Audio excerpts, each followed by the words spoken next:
Naalala niyo yung sinabi ni na Atty. Baligod, merong ledger, merong logbook si Mark Tiksay, no?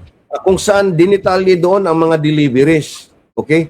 Ang sabi daw noon, binigay iyon ni Mark Tiksay or pinakuha ni Mark Tiksay at inorderan at inutusan ang ilan doon sa mga former soldiers na sunugin yung logbook na yon.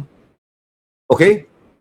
Nung tiningnan nila, ano yan incriminating evidence. So hindi ngayon nila sinunog. And it's on the safe keep of someone na kabilang sa mga lumabas na mga former soldiers. Anong pakilabang?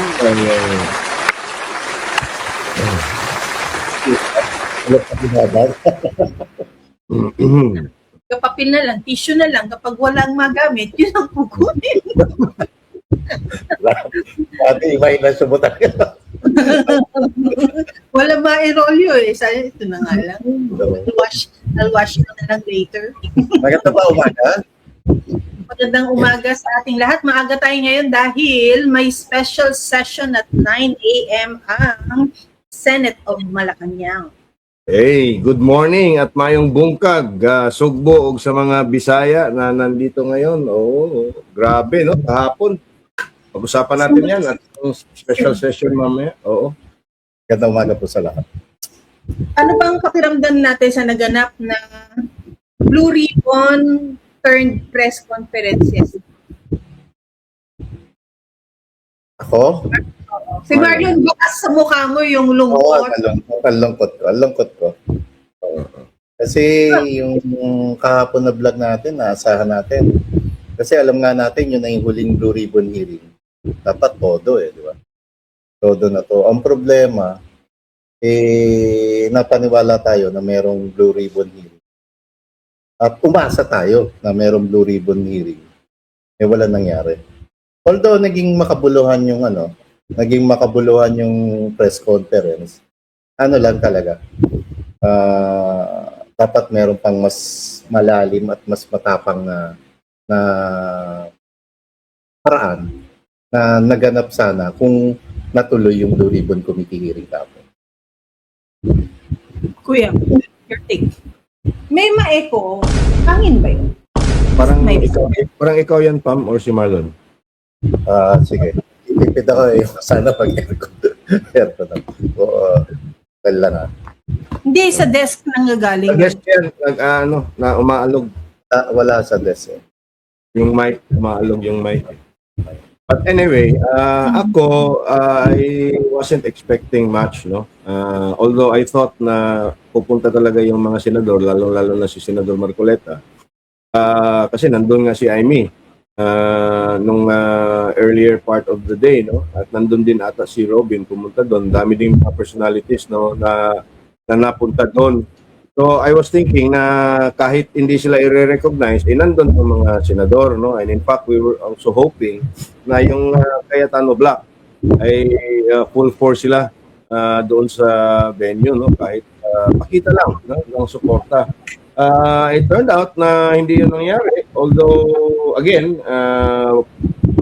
maganda na rin, no, na naging ganun. At nakita natin na talagang iniipit, no, ginigipit yung mga senador. Merong echo na naman. Wala. Okay, yung audio mo.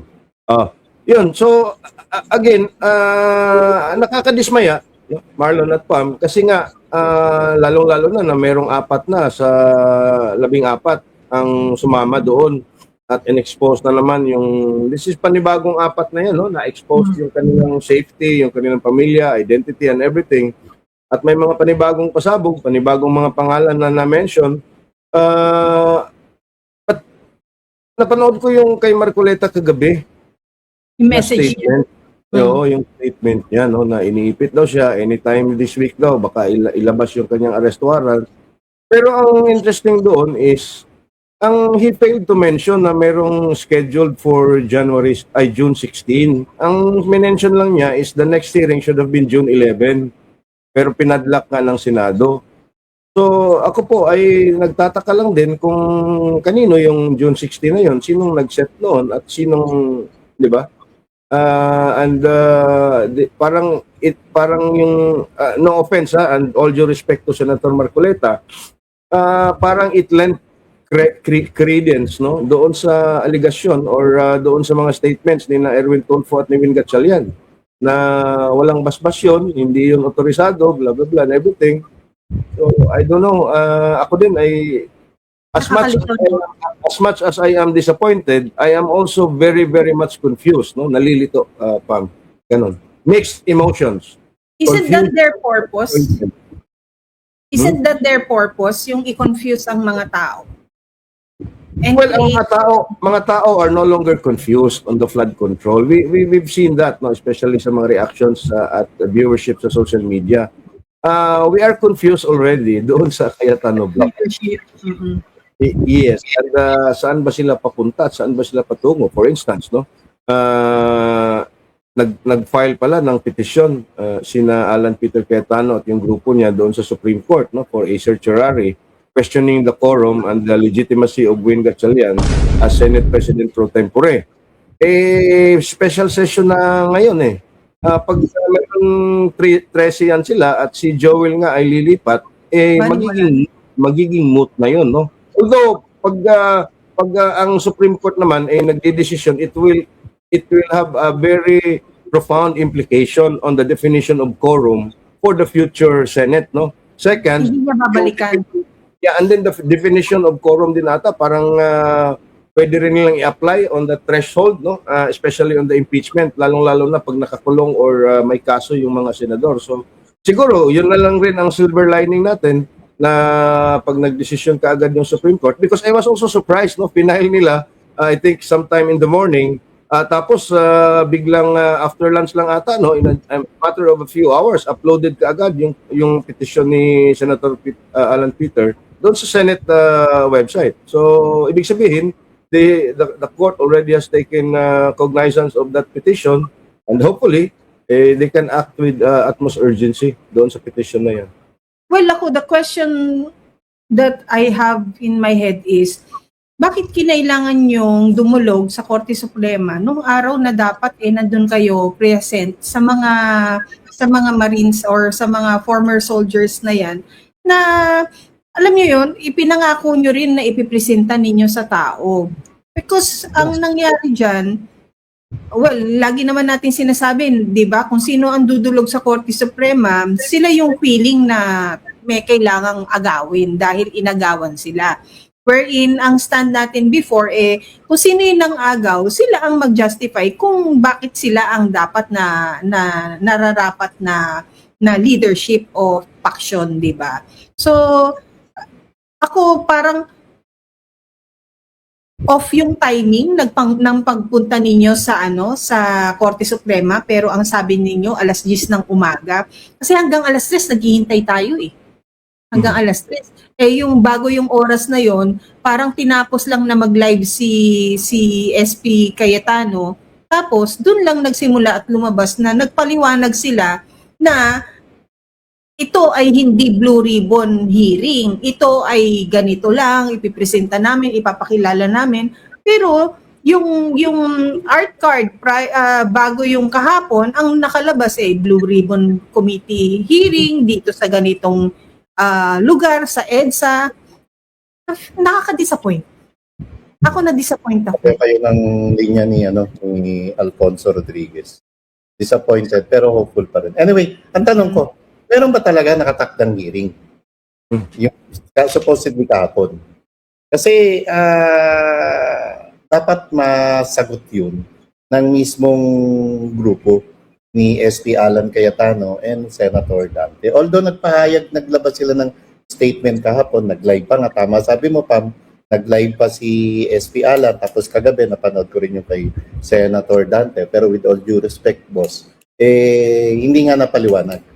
Hindi nalinawan doon kung bakit hindi natuloy yung pagdinig. Alam naman natin yung paggigipit At alam din naman natin na may mga nakaamba ng kaso sa lahat ng mga senador, including Senator Dante. Ang hindi malinaw, baka mamaya yung patawag palang hearing kahapon, gawa-gawa lang ng grupo ni na Congressman Mike and Attorney Levy. Sana hindi. And yun lang naman. Kasi umasa bakit pumunta tao. sila? Ha?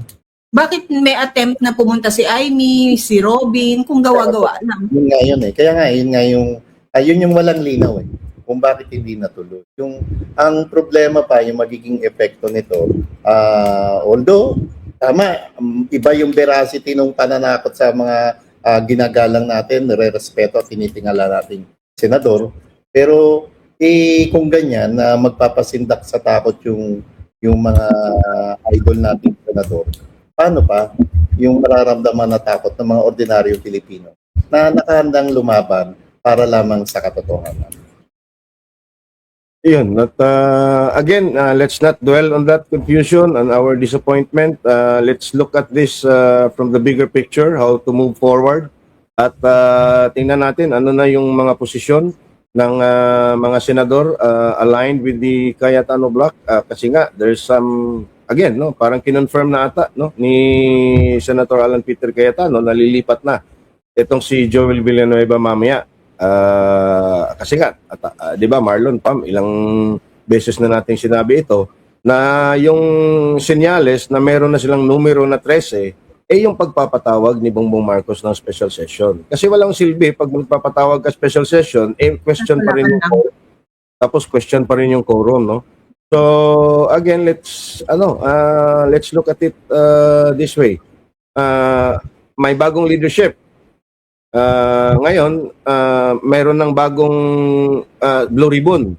Si Erwin Tulfo ay mag-i-inhibit ata, no? Or nag-create ng bagong subcommittee under Kiko Pangilinan. The problem is now, nasa ganoong hot water na rin siya because si Kiko was also implicated yesterday. So magiging judge, jury, and executioner na naman itong si Kiko. Pag siya ang nag-imbestiga, akusado din siya eh. Just if that logic applies to Erwin, no, recusing himself and assigning it to the si Pangilinan should also do the same. Lalong-lalo na nagwala itong si Ate Shawi doon sa and mind you, yung rebuttal ni Kiko did not even explain why were there Misibis Aviation and Development Corporation personnel sa likod nila. Ibig sabihin, nasa hangar sila at ginamit nila yung eroplano or helicopter ni Zaldico, which implies na mayroon silang relasyon ni Kiko Pangilinan. And Zaldico now ay mayroong kaso na non-bailable at wala nga sa labas ng bansa if you are a close ally or a close friend of Zaldico, then that taints, no? Mamamantsahan yung yung reputasyon mo, yung pagiging mo diyan. So, tama, kasi when Kiko, yung rant ni Kiko, hindi niya sinabing I have nothing to do with anything, no? Na sinabi nila. Yung rant lang niya was that parang gigil lang na it's like saying malilintikan kayo sa akin. Ganon yung niya eh. Ganon yung mensahe niya. Hindi niya pinaliwanag anong ginagawa niya doon. Meron siyang paliwanag, Pam. Mayroon siyang post, no, na ang totoong nangyari daw sa picture na yon. Kasi nandun sila sa Marawi, ganyan. But he never explained, no, ano yung context, bakit nandoon yung mga Misibis Aviation personnel sa likod nila. And nasaan yun nasaan yung picture na yon, saan kinuha? My presumption is nandun yun sa hangar ng Misibis Aviation na pagmamayari ni Zaldico. Kasi parang mga ground personnel yung mga naka-vest mga safety vest. Ibig sabihin, sasakyang panghimpapawid ni Zaldico ang ginamit nila kung totoo man na pumunta sila doon sa Marawi.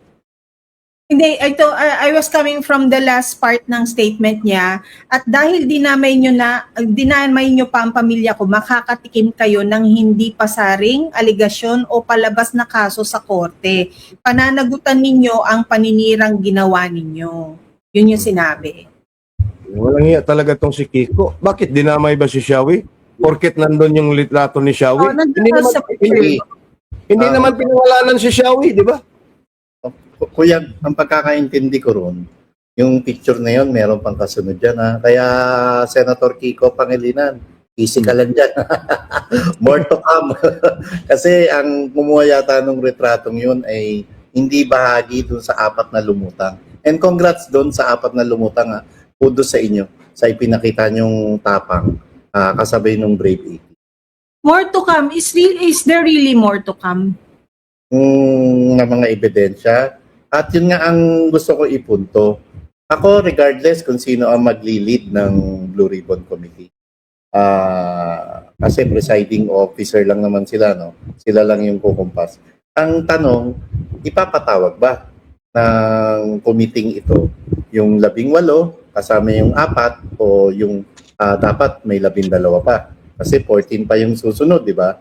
Ipapatawag ba yung mga bersamin?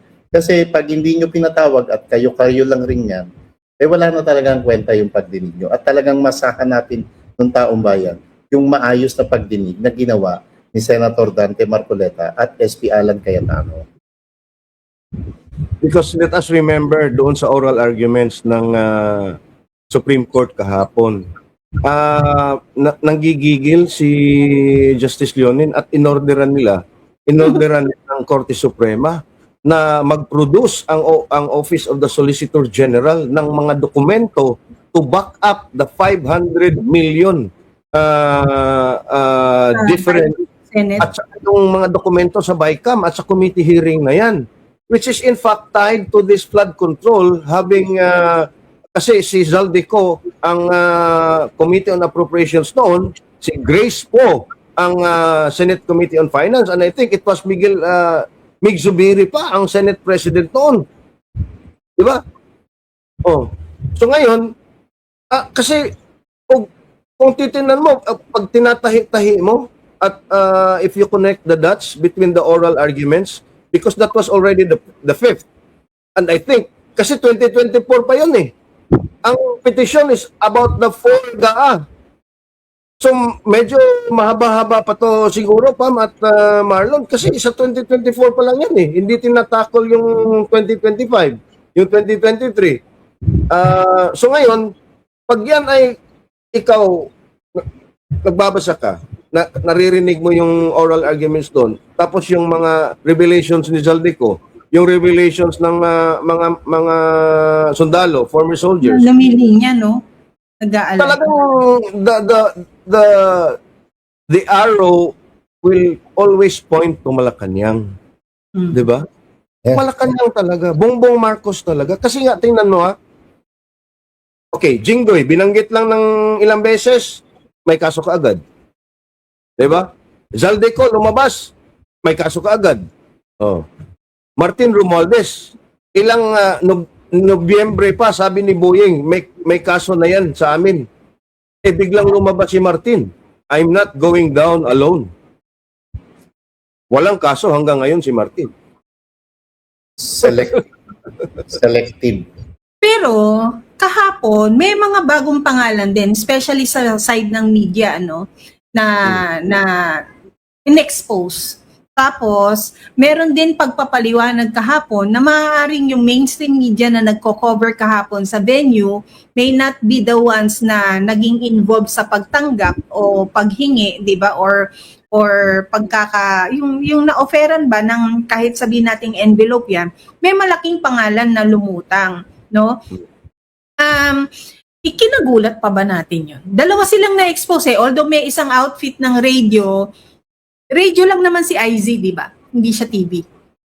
Hindi siya teleradyo. Or Alam ko silang teleradyo. Teleradyo na rin sila. O di, yun. So, unfortunately though, hindi na pangalanan yun dahil ito lang din yung mga nakakainis sa mga ganyan, na people will find the time to really grab an opportunity to also grandstand and make it about them.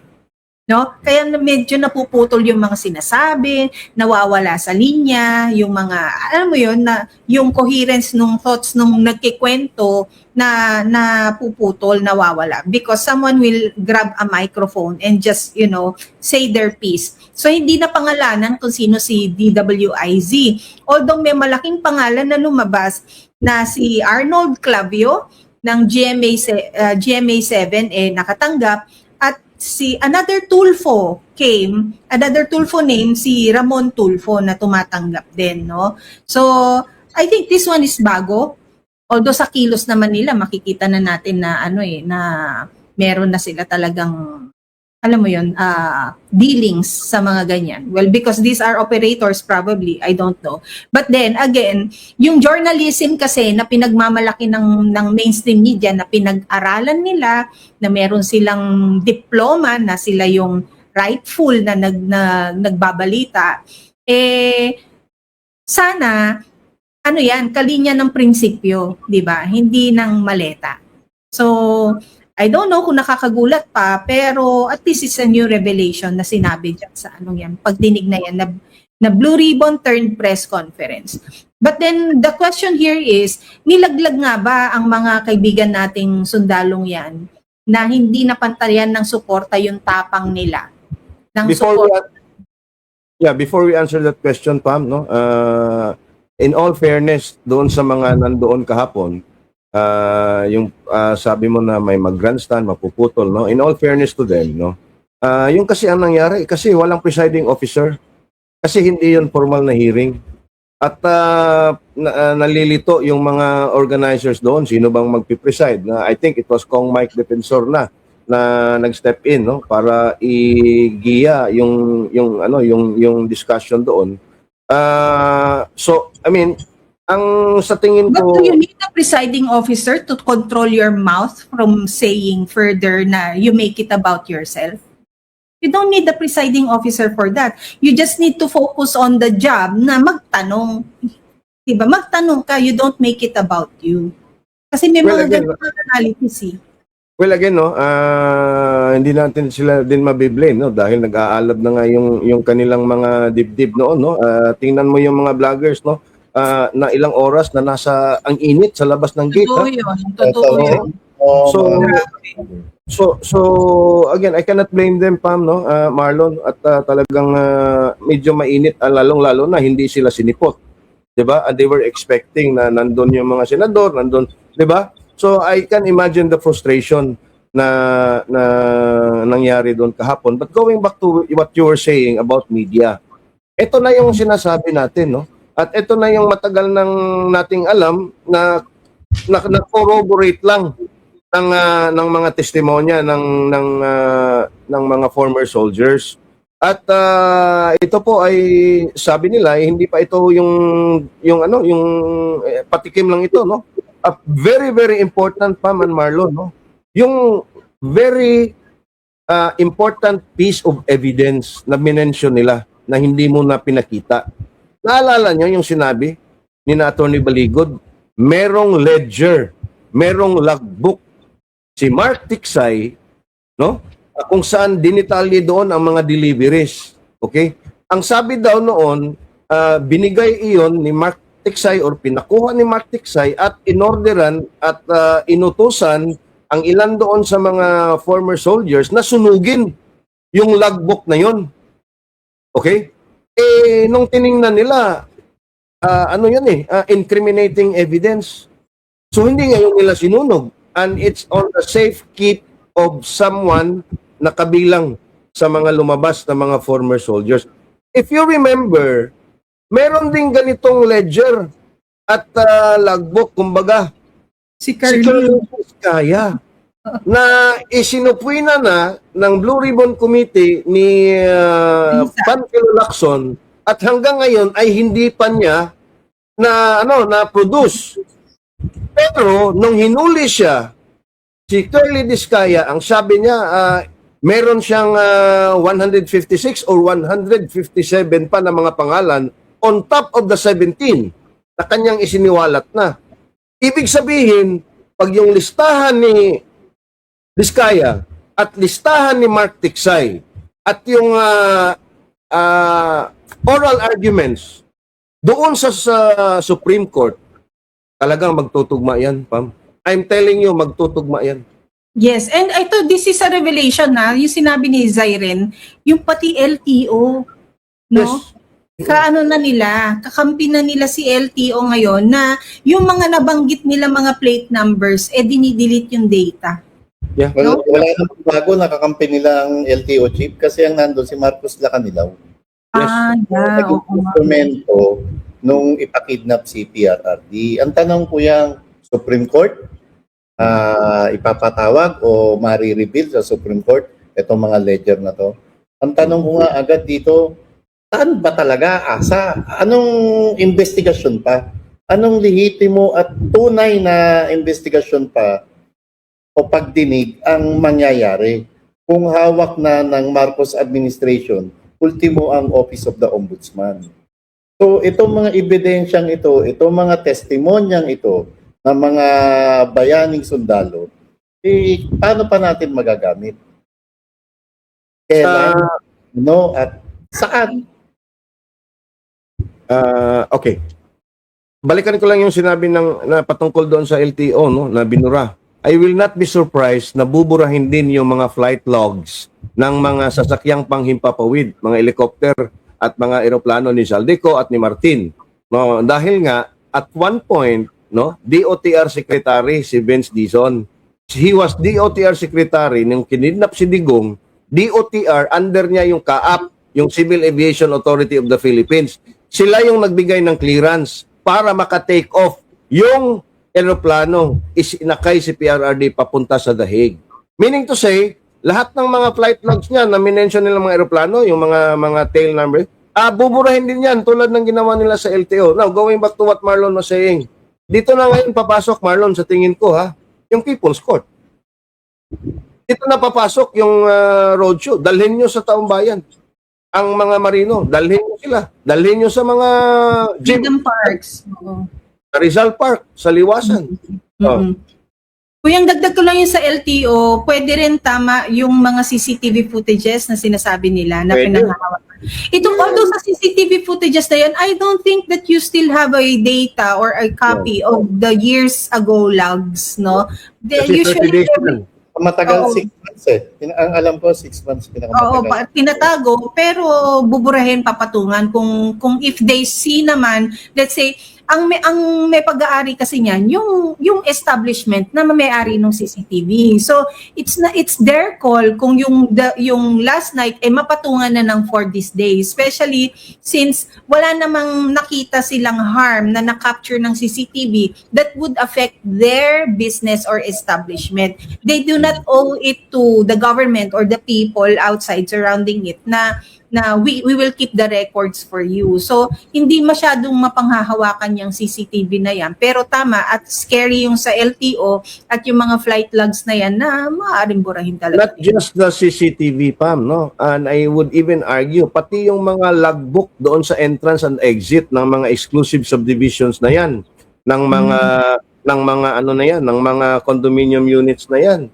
I'm pretty sure nung nang pumutok ito dali-dali nila. Yung ang logbook ni Mark Tiksay pinapasunog paano na kaya yung logbook doon sa mga guard houses, no?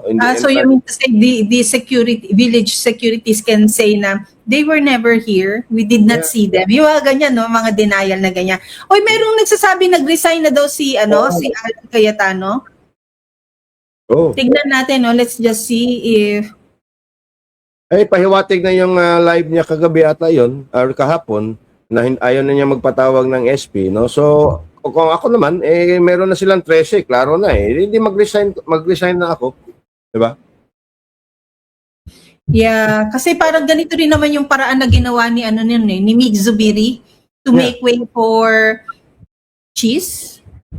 Si Cheese ba pumalit kay Mig Zubiri? So ganun, pag alam naman na niya, mangyayari na, di ibigay na niya. At ang challenge na lang ngayon ng sambayan ng Pilipino is how will the takeover do better than yung pinalitan nila, no? Kasi malaki ang Very basic lang, Pam. Ipapatawag ba yung 18 saka yung lalabas pa na 16? Papatawag din ba yung maglolong Bersamin? Papatawag ba si Amina Pangandaman at ilang pang Malacanang officials o executive officials? No? So, doon lang tayo magte-take off. And anong klaseng pambubuli ba ang gagawin nila doon sa mga resource person na mga retired soldiers? Hindi kaya Dapat yung rin- sinabi ni... to, alam na natin na tama yung hinala ng mga kababayan natin. Na kaya ayaw nila kay SP Alan, kaya ginugulo nila yung pagdinig sa Blue Ribbon Committee kasi ayaw nilang malantad yung tunay na katotohanan sa iskandalo sa flood control. Hindi And ba more yung than, sinabi ni, sorry Kuyang, yung sinabi ni Kiko na malilintikan kayo sa akin, papatawag niya pero ipapakulong nila. Kasi yun lang yung paraan makaganti sila well, Contempt nila. unang-una, tingnan mo yung mga akusasyon nila sa mga napakamakapangyarihang mga tao. Okay. So, instead of a pure rebuttal evidence-based, anong ginawa ng the likes of Adjong, Garin, lahat na lang sila anong ginawa? Cyber libel. Nagsampa ng kaso. I think si Kiko Pangilinan will also file cyber libel, probably si Arnold Clavio, probably si Montulfo, ganun din, no? So pag ikaw, akusahan ka ng ordinaryong mga tao na galing sa military, may personal knowledge, kasi empleyado ka doon, tapos ang pangontra mo lang is a cyber libel case against the accuser, di ba? So, Harassment lang yun. talagang makikita ng mga tao na harassment lang yun.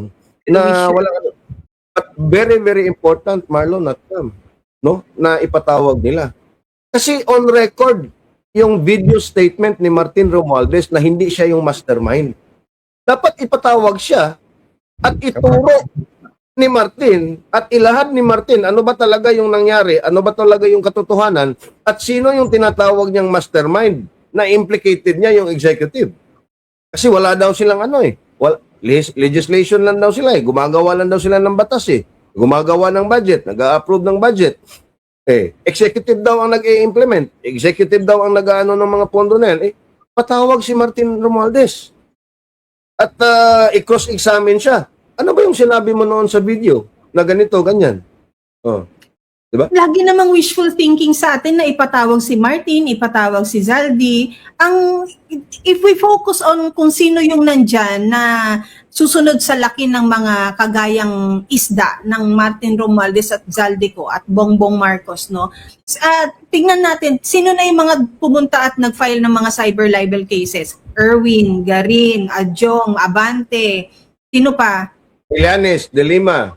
Llanes, De Lima, and then the rest.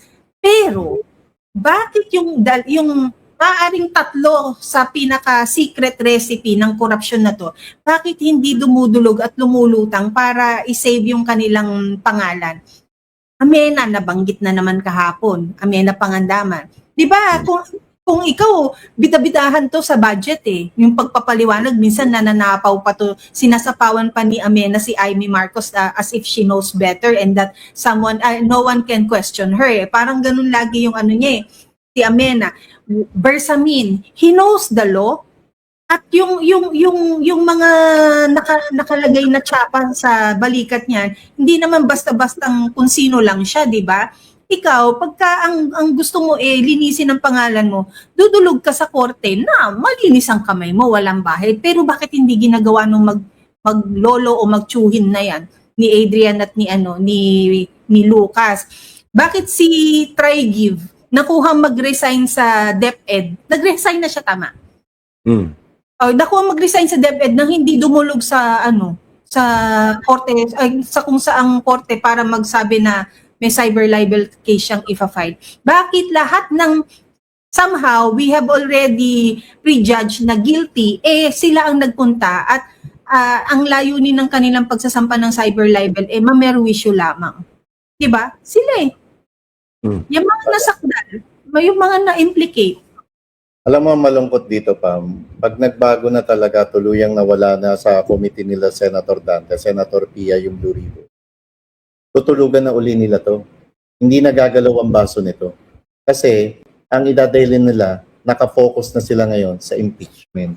And muli, mas interesado ang mga kababayan natin na pag-usapan ang flood control scandal kumpara sa basura, rehas at walang kwentang impeachment case ni Vice President Sara Duterte. Dahil alam naman natin na harassment lang ang ginagawa nila kay Vice President Sara Duterte.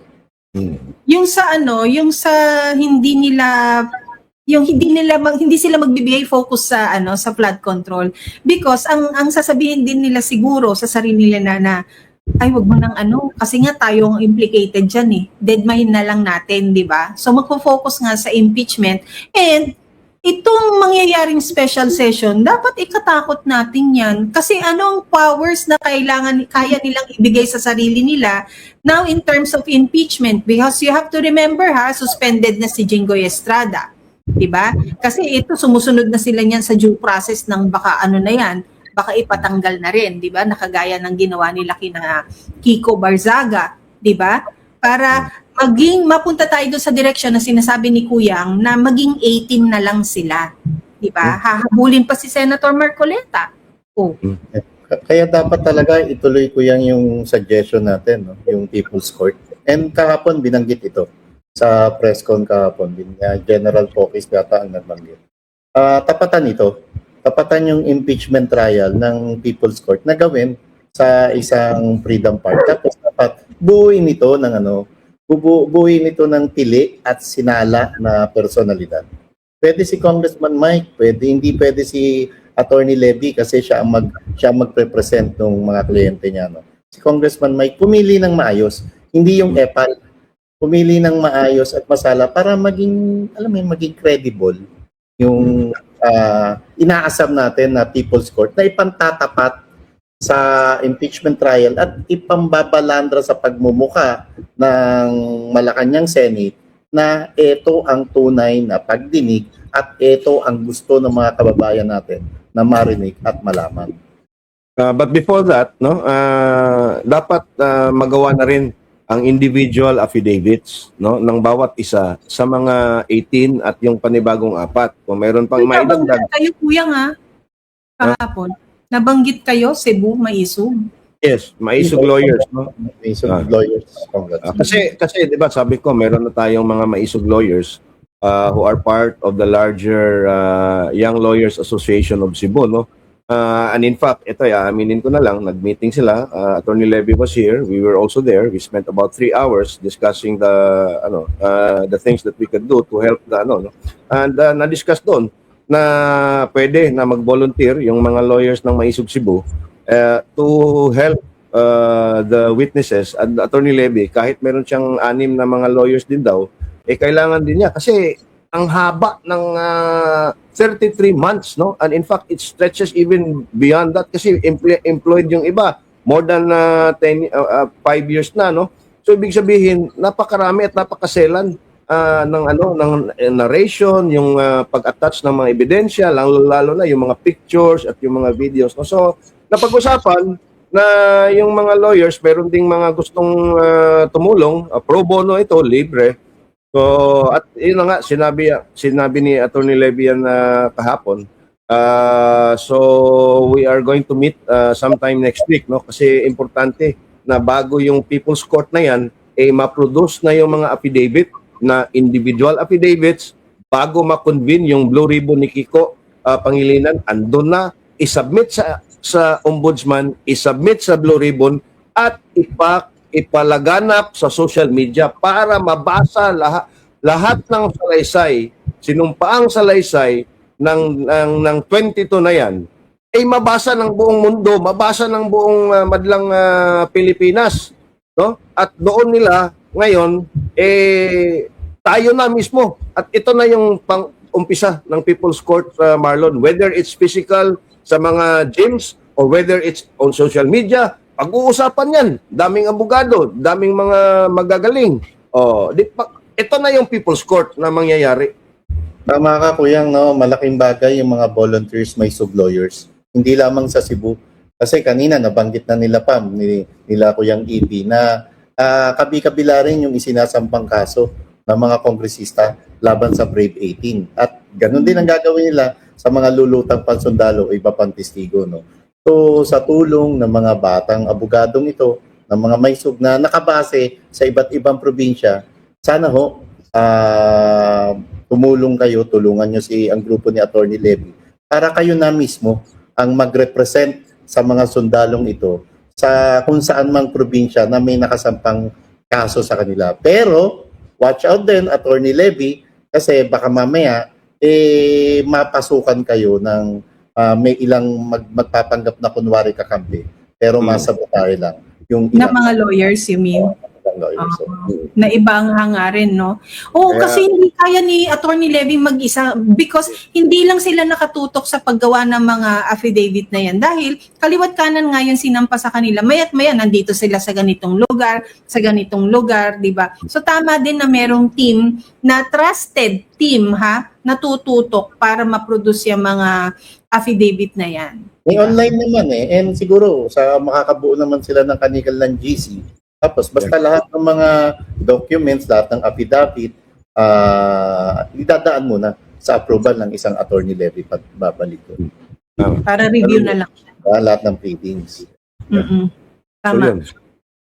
Tama din na even if disappointed tayong lahat sa nangyari, it's not really to influence others to feel the same, no? So patuloy ang laban, patuloy talaga ang paghahanap ng katarungan ng maraming tao, at patuloy din yung mas doble ngayon yung challenge sa pagmamalaki ng bagong liderato na they are the heroes, 'di ba? Sila yung bayani, na sila yung kasi ganito ang tanong, 'di ba? Nung mga nakaraang araw, may threat sa Senado. Kaya nag-lockdown, kaya work from home, 'di ba? Yan ang estado ng kanilang ngayon pagtatrabaho. Pero ngayong may special session, ay safe na. Let's open it. Tanggalin na yung mga barbed wires dyan sa paligid and all. Ngayon safe na because they have 13. They have secured the numbers. So safe na. So who is the real threat? Who created the threat in their heads? Kasi Diba? yung threat nga nila na mabunyag yung katotohanan doon sa tunay na pagdinig ng Blue Ribbon Committee ni Senator Dante Marcoleta, at hindi totoo ang security threat sa buong bansa, lalo sa Senado.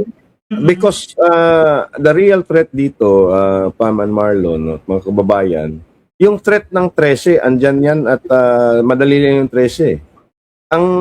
Ang real number that we have to watch out for is the 16 on a conviction of the VP, the Vice President. Kasi pag naipasok talaga nila at naipilit nila na hindi pwedeng bumoto ang mga katulad ni Jinggoy at katulad ni Bato dahil nakakulong o may kaso. So, kasi nga, halimbawa, yung kay Jinggoy, tama yun, nasa batas yun, no? If a government official is facing graft charges, he should be preventively suspended from his public office up to a maximum of 90 days.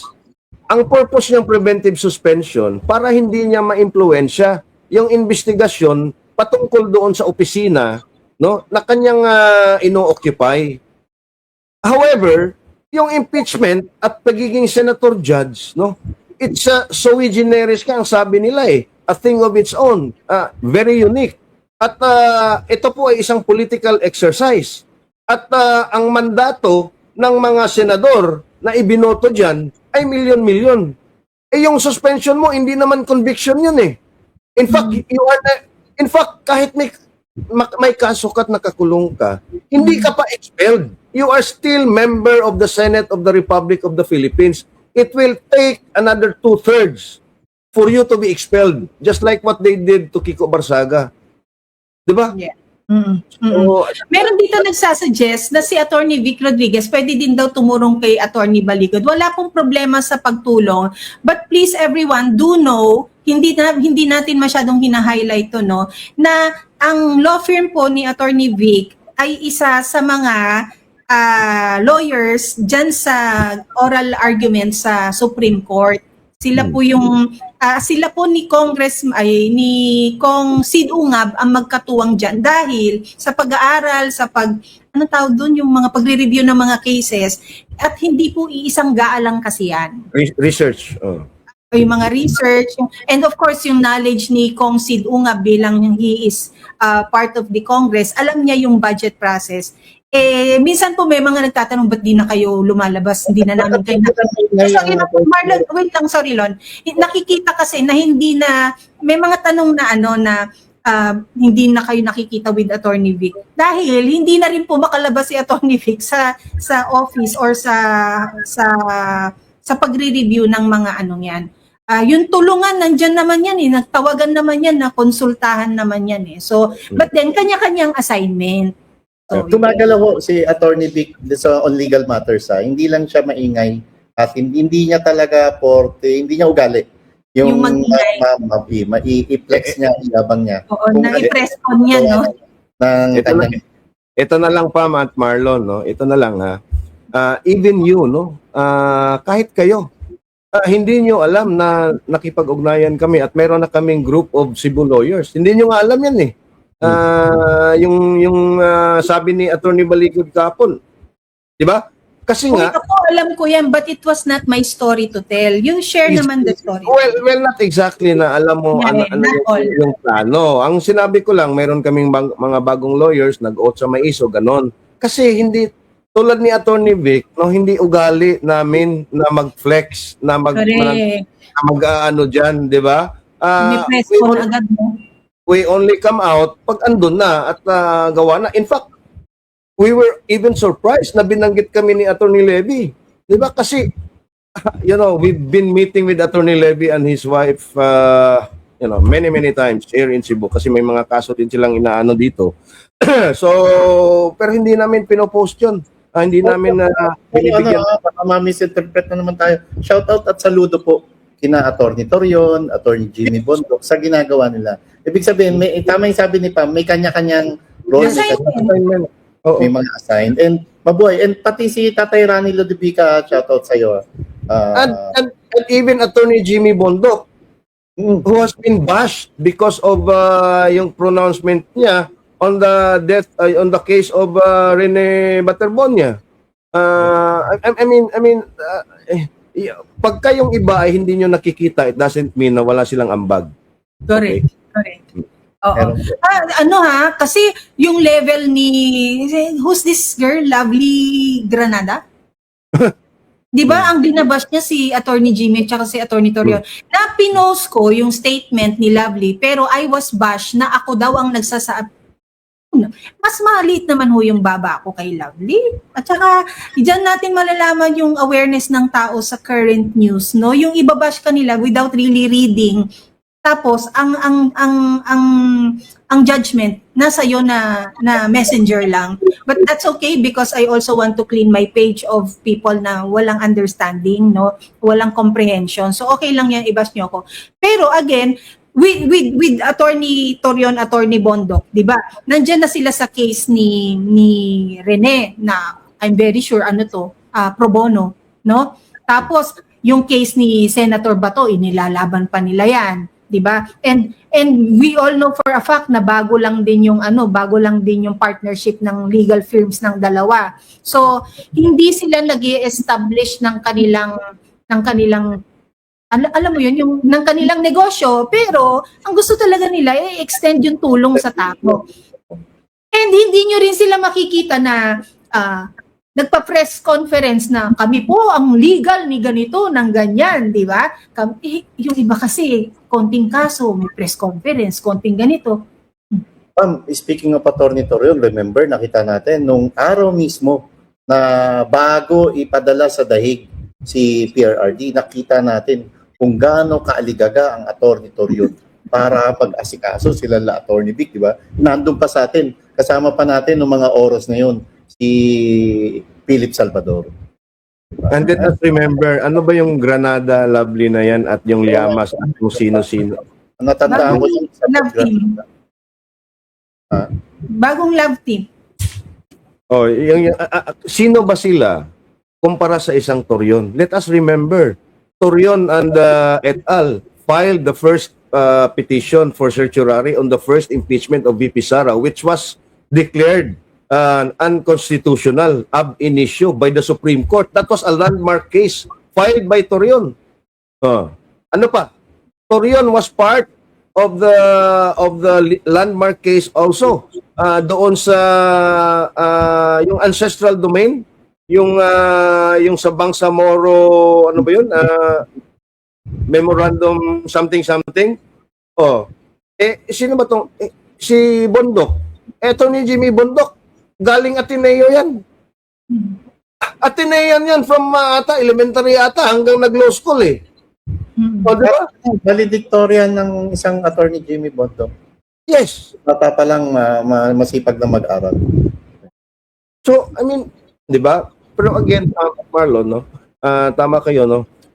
We need help in all fronts. Whether it's nandito tayo sa airwaves eh.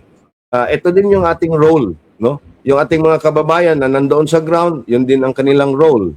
Yung mga kababayan natin na nag-o-organize, ganun din. This is a collective effort. Hindi po pwede na lahat na lang tayo, for instance, kami at sa Mindanao. Kung yung Malacanang na yan at yung Senado na yan, andito pa lang yan sa Cebu, pwedeng lakarin at i-bike at i-motor, siguro ilang libong Bisaya at Mindanaoan ang nandyan. Kaso we're separated by oceans, di ba? So, again, and I go back, Marlon and Pat, mga kababayan natin, baka may silver lining din ito, no? Because if you go back to the first Marcos regime in the 80s, no, from the declaration of martial law hanggang 1986 na napatalsik sila, that's what, 20 plus years. No? Natiis natin natiis natin, ako martial law baby din ako, pero between those years, on those years, ilan ang namatay? Ilan ang nakulong? Ilan ang nawala during those years? And then you go back to the assassination of Ninoy Aquino, the hero of the opposition then, the anti-Marcos bloc noon. Pinatay 1981, 1983, August. 2.5 years pa bago napatalsik in 86. No? Ngayon, iba na. Kasi nga, because of social media, because people are armed with cell phones, at nakapunta doon, nakapag-vlog, yung tinatawag nilang citizen journalism. So kaya ang ginagawa nila ngayon, ibang approach eh. Hindi na pwedeng brasuhan eh. Ano na? Oo. Marlon, i-correct lang, hindi naging valedictorian yata si Attorney Jimmy Bondoc, but let him be the one to tell us kung ano yung mga naging achievement niya. We were supposed to interview him, Vic, pero ang daming pagkakataon na tapos nung nakaraan hindi nagkatugma ang schedule. Madaming pagkakataon na hindi natutuloy dahil nga sa mga kompromiso sa schedules nila, no?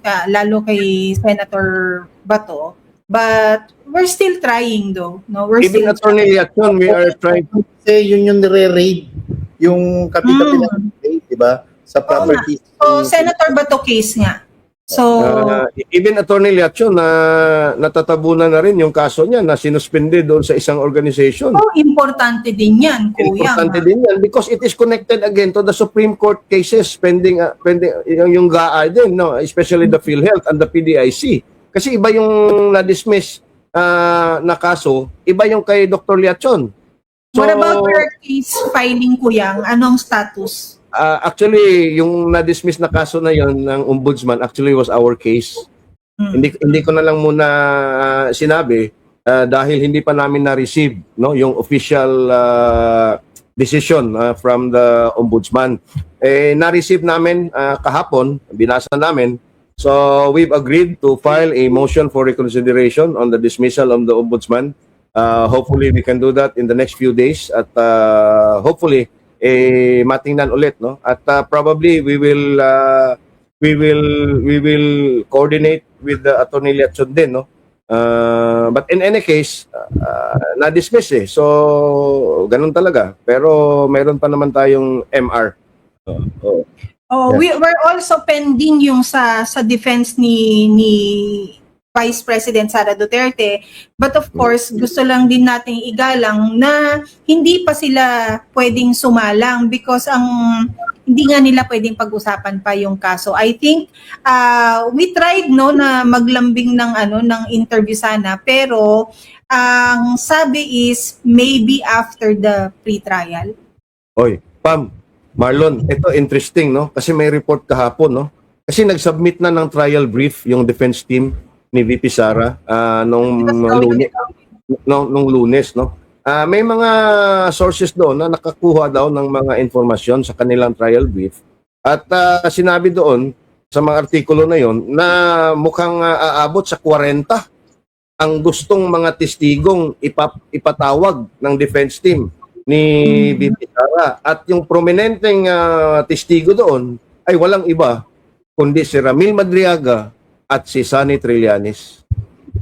Eh di kuyang, parang it's time to, parang game on, di ba? And game on, bring it on, di ba? Kasi, This is bloodbath. correct, ito yung, sinasabi ni Attorney Kapunan na hindi pala bloodbath, bubble bath lang daw pala. So, papatunayan natin. Nakikita natin ngayon yung sino kaya magiging counter ni Kapunan. Is it Sheila? What's her last name? Season. Attorney Sheila Season. Parehong may tatas ha. Oo. Actually, yung sinasabi ni BP Sara, bloodbath, kasi ito yung katotohanan. Yung sinasabi naman nila Kapunan na bubble bath, yung mga testigo nila, ang maglalaho na lang parang bula. Bula. Hindi nagsisinungaling, di ba? O bumubula ang mga bibig sa pagsisinungaling, no? Baka ganun nga. Oo, Pero how so, credible, paano mabibuild up ng isang Ramil Madriaga na sa painting pa lang mali na siya? Diba? Ang sinasabi, falsus in uno, falsus in omnibus. Wrong in one, wrong in everything. So, paano niyo itatama yan? And nasaan na yung yabang ng isang Joel Chua when he said na baka magbawas kami ng mga ebidensya? Ay, ebidensya o witnesses? Ebidensya daw, no? Probably including the witnesses, no? Kasi lumutang din yung mga statements, no, na hindi na nila isasama si Ramil Madriaga doon sa trial, no? Pero ito ang maganda pa, Matt Marlon, no? Desperado ang House Prosecution Panel dahil pati ba naman yung undeclared firearms daw na BP Sara at ni Attorney Manscarpio ay gagawin na lang nilang ebidensya daw kasi wala daw sa SALN ni BP Sara yung mga licensed firearms. Putang ina ka rin doon, yung firearm mo na ilong mo, parang kanyon yan. Lisensyado ba yung ilong mo na yan? Pag pumutok yan, delikado. Kusina ka naman, kuyang.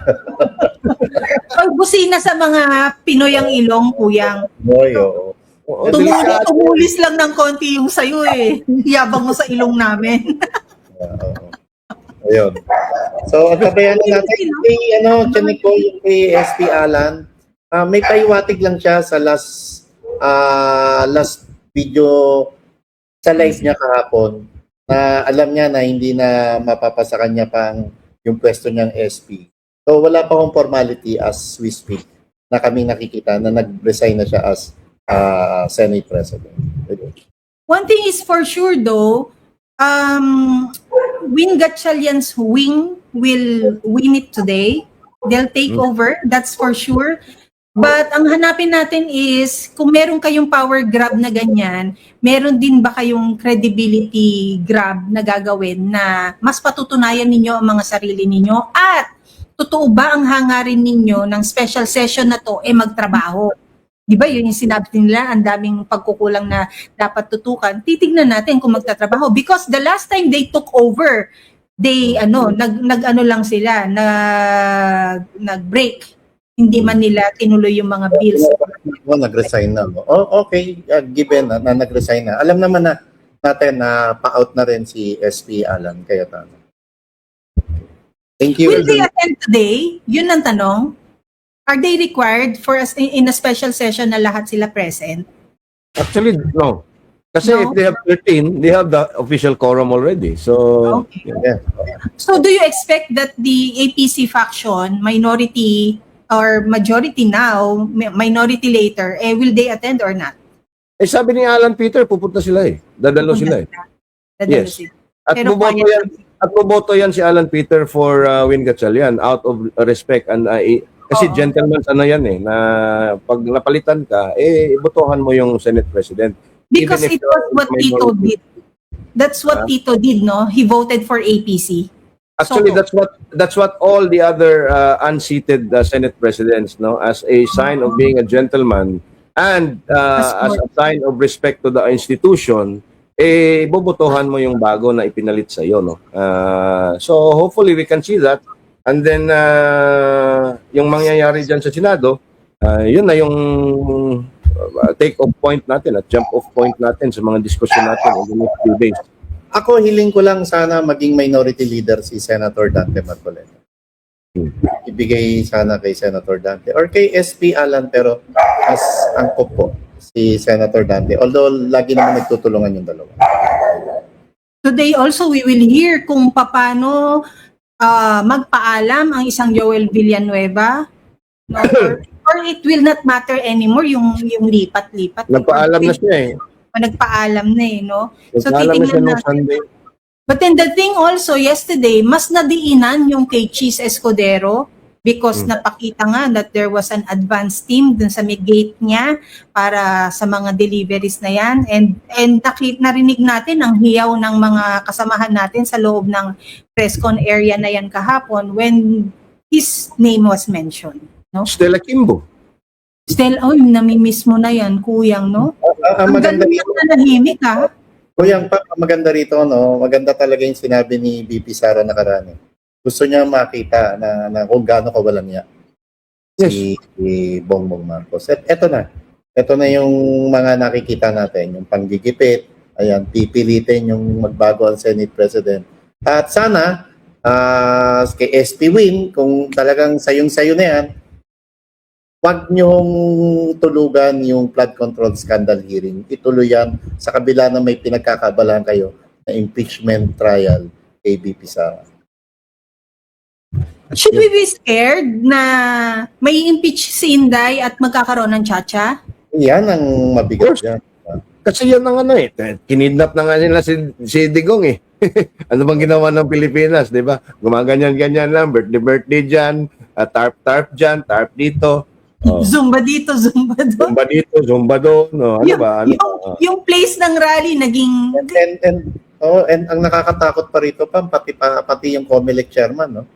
Merong maleta.